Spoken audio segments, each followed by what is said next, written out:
up. Well, you know what? Our clocks, do you know that our clocks change twice a year in British Columbia? And kids and pets get up at the same time, even though the clocks change. Does anyone have a dog or a cat? Yeah. Yeah, it's crazy out there for parents. Oh my gosh. South Park, what's going on at your house goes on at houses across the province of British Columbia. Well, almost across the province of British Columbia because it's a bit complicated, but that's what we're here to talk about today. When we change our clocks twice a year, it creates all kinds of problems. Kids get up at the same time, even though the clock's changed. Dogs get up at the same time, even though the clock's changed. Parents lose sleep, kids lose sleep, and even people without kids or parents, they're losing an hour of sleep, and they're getting less sleep. And so what we see is more car accidents and people not feeling well, and impacts that have a huge unnecessary impact on the lives of British Columbia. And we're getting very close to another time change. In the second week of March, we change our clocks to spring forward another hour, which means you get actually an hour less sleep at home. So that's why when we did a survey, now it's more than 6 years ago, can you believe it? More than 200,000 British Columbians wrote in and said, please, can we stop changing the clocks? We'd like to stay on permanent daylight savings time. Well, we passed a law that said we can stop changing the clocks, but we said we're going to wait. We're going to wait for our friends down the west coast of the United States in California, Oregon, and Washington, and we're all going to do it together. And we waited, and we waited, and we waited, and they passed laws, and they said, we'd like to stop changing our clocks too, and they said, all we have to do is get the Congress to agree. And so then we waited for the Congress in the United States, and we waited, and they never changed it. But guess what? Today, I'm here to announce that we are done waiting. British Columbia is going to change our clocks just one more time, and then never again.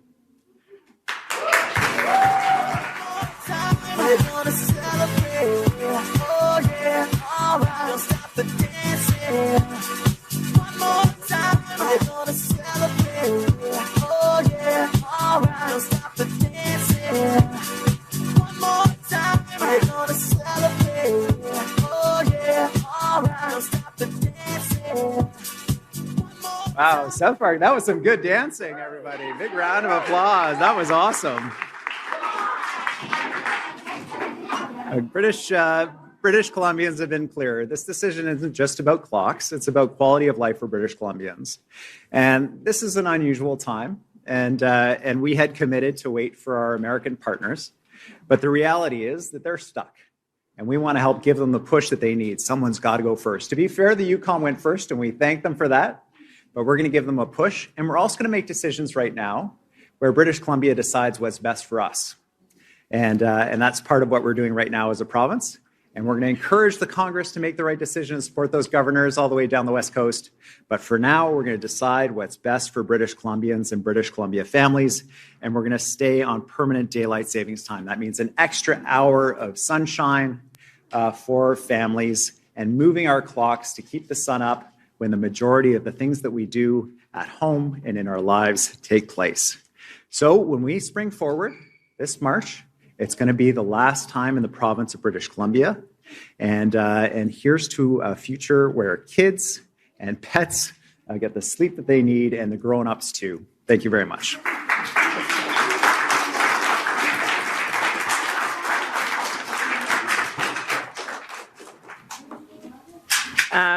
Hi, everyone. That was some great dancing. And I also love all the clocks. Very good. Very good. We're so grateful to be here on traditional territory of the Lekwungen-speaking people. I'm so glad to be here amongst all these wonderful students. Thanks for making all of us dance this morning. It's been a long time coming. And that was a pun, yes. It's been a long time coming. Let me explain a little bit how... You like that one? I like it. Thank you. Thank you. Yeah. I got him. I wanted to explain a little bit about how this is going to work. This Sunday, March 8th, when we spring forward, an hour. It will be the last time change ever for most of British Columbia. On November 1st, when clocks would normally be turned back, no change will be made. And we will have fully transitioned into our brand new time zone called Pacific Time. Pacific Time will be set 7 hours behind Coordinated Universal Time, matching the current offset used during Daylight Savings Time. During the winter, from November to March, Pacific Time will match Alberta and other regions observing Mountain Standard Time. While in the summer, Pacific Time will align with California, Washington, Oregon, and other Pacific Daylight jurisdictions. We're able to make this change now thanks to changes we made back in 2019 to the Interpretation Amendment Act, and that created the legal framework for a permanent shift to Daylight Savings Time, which will be bringing those amendments into force next week to make this change official.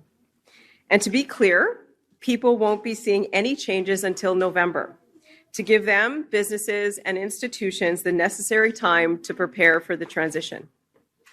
So, as a mom of 2 young kids, I cannot wait till next week being the very last time that I'll have to try to adjust my kids to the new time change with their grogginess and their grumpiness on Monday morning.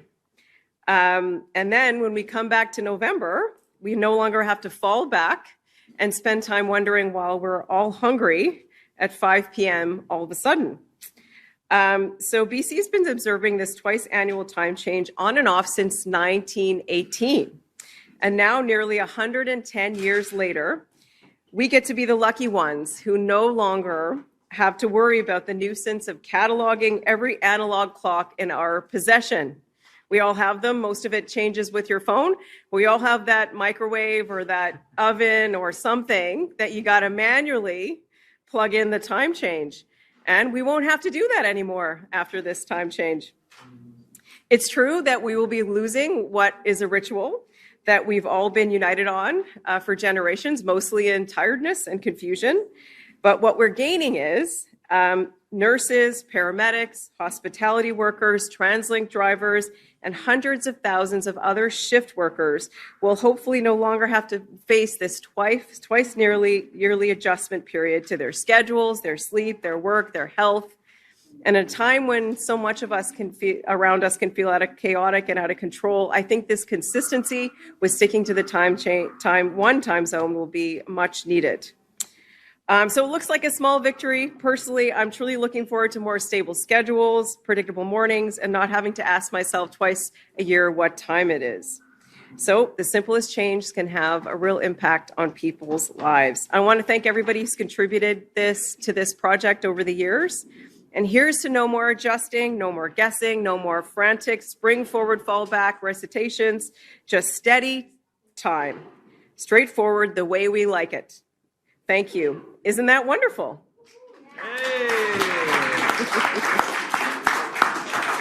Hey.